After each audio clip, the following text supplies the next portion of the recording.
Hello everyone and welcome to Storytime with Kate. Today I'm going to talk about early number experiences.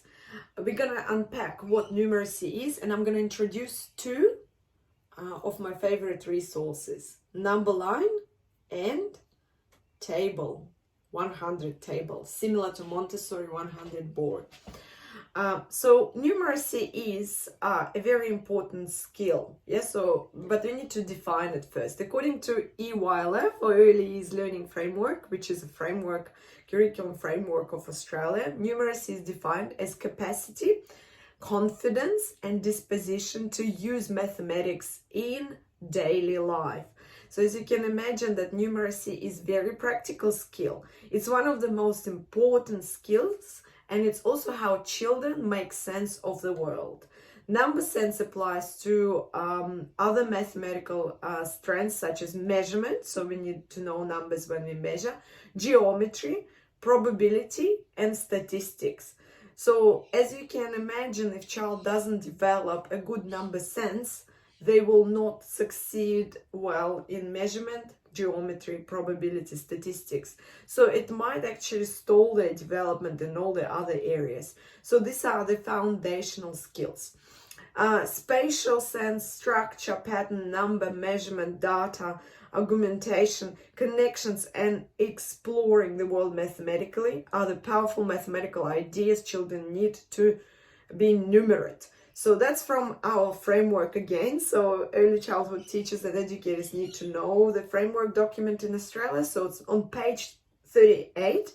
So you can see that all these concepts actually need to be introduced to early childhood as concepts and early childhood contexts to young children. So children are exposed to numbers, so it's not a secret.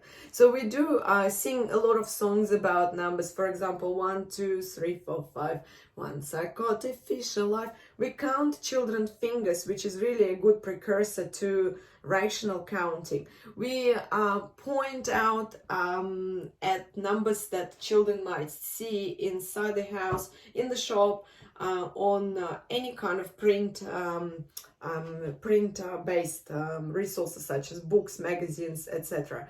Now we have a lot of iPad applications, of course, but numbers are everywhere, so it's not a secret. So, but why we need to teach numbers intentionally and understand what numbers and how to teach them? First, we need to really have a good understanding what subitizing is, and subitizing is a natural precursor to counting. We also need to understand that when children kind of grasp the idea of subitizing, they are pretty much ready to count. So subitizing is pretty much evaluation of how many items are in small groups, or recognizing. So for example, if you put 3 balls in a group, so they might recognize it's 3 without even counting. So it happens through perceptual, yes, so perception.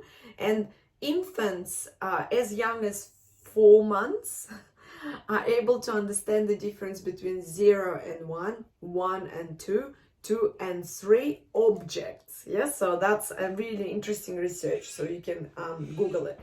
So the numbers are of course introduced slowly. So, and first thing that children learn is rote counting. So rote counting is 1, 2, 3, 4, 5, 6, 7, 8, 9, 10. Yeah, it's when child memorizes the name of numerals and recite them with happiness and excitement. This should be supported and praised, but is it rational counting? Is it a good understanding? Not yet. So rational counting demonstrates when child is able to match each numeral name to a group. For example, 2 and 3 years old children rote count, but rational counting generally begins at 3, between 3 and 5 years old of age. So I've been teaching children who are preschool age, both from Russian background and English speaking background. And I noticed the same pattern. So they are pretty much ready to start at 4, and they're quite confident, they love counting, and that's why I use these two resources to support their interest. So I do use it as part of my daily routines or as part of my explicit intentional teaching. So I used to be a tutor for small groups of children, so it was playful math, so that would be quite different, but also used it in play-based kindergarten when we would use this line as one of the resources in the environment, and children would always have access to it because it would be at their level, so they could come and actually say I am 4 if they're interested in numbers, and they can recognize perceptual, yes, subtising, and they can kind of evaluate that it's 1, 2, 3, 4 objects there, and they also can recognize the numeral. So it's kind of supported through these circles in here and these squares at the bottom. So that's really great resource. So what we also do, we sometimes just if we have a group time, I count and I say let's do it together. 0, 1, 2, 3, 4, 5, 6, 7, 8, 9, 10. So I usually don't go any further to start with.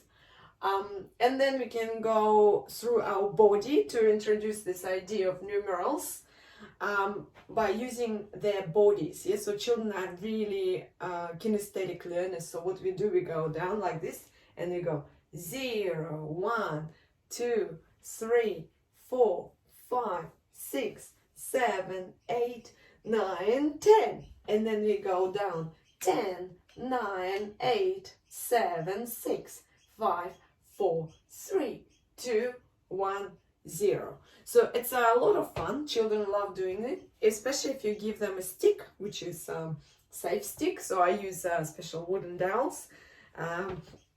And you can invite them to count if they want to, or they can use their finger, of course, but stick is better because it kind of gives you like a good reach. So you can see that 0 also introduces the concept. 0 means nothing, so you can see nothing in here. Yes, so, and this is also easy. So some counting principles that are involved in creation of such wonderful resources. So number 1 is 1-to-1 correspondence. So this is when each object being counted is giving one count, and one count by matching a counting word to an object. The best way to teach children to do 1-to-1 correspondence is through routines. For example, 1 cup per child during lunchtime, or toys. You can give each teddy bear a bowl, or you can give each teddy bear a friend or a toy or an object. So, but if you look at this table and this line as well, it also helps you to understand 1-to-1 principle. Yeah, as you count, and you can see the objects there. Yes, so this really makes it more like hands-on. Not as hands-on as with real objects, which we will talk about later, but still. So this way children do not miss the number. So it's always 1, 2, 3, 4, 5, 6, 7, 8, 9. Yeah, and this introduces stable order principle. So this is when children begin to realize that counting sequence stays consistent. So since we do it all the time in the group, or it's displayed in child's room, so they see that 0, 1, 2, 3, 4, 5, 6, 7, always the same, and then 0, 1, 2, 3. So they see it everywhere, and they understand that it is a stable order principle. So this is a pattern of the numbers. Yeah. It becomes quite difficult after 9. That's why I say that with younger learners, I do display numbers up to 100. According to Montessori, you can see that 100 is missing, so we usually add it here because they're quite curious about 100. But it's difficult for them to remember 10, 11, 12, 13 when they're very young, but it's not impossible. Yes, so next principle is Cardinal Principle. So that means that the last object in the count represents how many are in the group. So for example, I gave them 1, 2, 3 pegs. Yeah. And they have to find the number. How many pegs do I have? Can you point at the line? and they find it and they say this, and I was like, that's 2, try again, and then they look again and then they say, that many, 3. Yeah, I say, yeah, that's 3. So they don't need to say 0, 1, 2, 3. They know that 3, Cardinal Principle, means that the last number in the sequence symbolizes how many are in a group. It seems very intuitive for us because we learned it, but children need to do it. So what really helps is one-to-one counting of pieces of Play-Doh, one-on-one counting of little those teddy bears and counters. So any kind of spoons or loose parts, rocks. So this is really important for Cardinal Principle as well, and one-to-one correspondence. In Vygotsky theory, the teacher's role is sometimes to scaffold child's one-to-one correspondence principle by using their finger and pointing at the objects you are counting. So if we apply it to this table, we will do that. 0, 1, 2 by holding child's hand. 3, 4, 5, 6, 7, 8, 9. So this provides kinesthetic learning and also scaffolding. So the next principle is Abstraction Principle. So that's when there are any of objects counted in a group and number the same, whether it's made up of similar objects or different objects. It seems so strange, but 5 books and 5 rocks is 5. Yeah, it doesn't matter. It might not be intuitive, yes, so if you think about it. So children learn through schemas, according to Piaget, and they need to make this abstraction so that 5 objects, always 5 objects, whether it's fork or knives or bowls, yeah? And that's why a lot of routines may be helpful to understand this principle. Finally, order irrelevance principle. So this is when the counting of objects can begin with any object in a group and the total will be the same. The cardinal number remains the same whether you begin counting from the middle of the group, at the beginning of the group, or at the end. Let's look at this line. So I can start like this: 0, 1, 2, 3, 4, 5, 6, 7, 8. Yeah? And it's 8 is the final number of, let's say, pegs that we are counting. Or it might be 4, 5, 6, 7, 8. Yes, so it doesn't matter where you start. So the order relevance. So at this age, 0 to 5, we introduce usually numbers 1 to 5 to very young children, or 1 to 10, which is pretty much scaffolded through songs, through finger plays, and a lot of other things. So my advice is to start with finger plays, but also display this line whether you're working with toddlers or babies. Maybe with babies you will display this line only, but with older children definitely put this 100 table in there, because this can be used for figuring out perceptual sabotaging. Also, it can be used for rote counting because they enjoy the process. I swear they do. They love to hold the stick and count.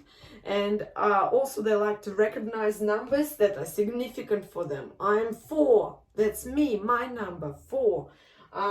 They also love comparing quantities, so they can see that this is really huge number. They're very fascinated by these big numbers. For example, 100 is their favorite card. I'll show you the cards as well. So what I'm gonna do the summary. So numeracy is a rich, important concept. It involves capacity, competence, and disposition to use mathematics in daily life. So that's the most significant, I guess, element of EY Lab. They say it is everyday life, not abstract knowledge. So children need mathematics. People need numeracy. Yeah. So it's not something that you do exams and forget.